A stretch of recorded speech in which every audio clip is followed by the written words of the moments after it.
So you moved to the US from Israel, age 13. What was happening around the time of the move? Like, why did your family move? So we had moved for a very brief period outside of Israel earlier, and we had wanted to move to the US, but like it didn't work out for visa reasons. And my parents were like, hey, this seems like a fun adventure. And my dad has this philosophy, if you write a book in Hebrew, 7 million people can read it. If you do it in English, 7 billion can. And they saw it as one of the biggest ways that they could open up the world to us and give us opportunities. And so my parents did a really, really good job raising us. They're really the best example of parenting I've actually come across. And so they included us in all the big decisions. So I remember they sat us down and they're like, hey, would you guys be interested in going on an adventure? I'm like, yeah, let's go on an adventure. And so we all decided that we wanted to move to the United States.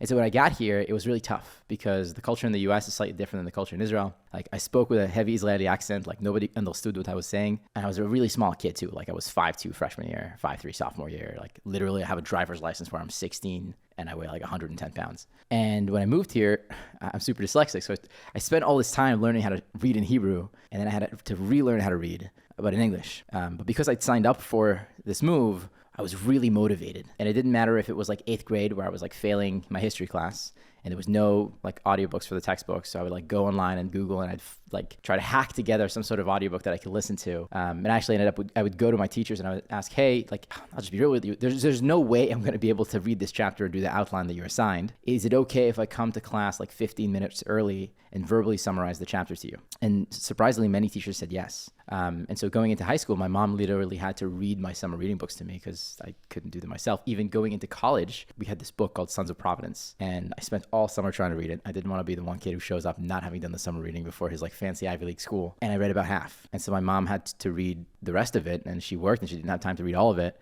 She read maybe another 25%. And so I was stuck. I did the only thing I could do, which is like I built this text-to-speech software that would read the book into my iPhone overnight. And then I listened to that on the plane and it worked. And then, I used a version of that throughout college. But yeah, I was very, very, very motivated to learn how to read and to figure out English and succeed in school when I was young.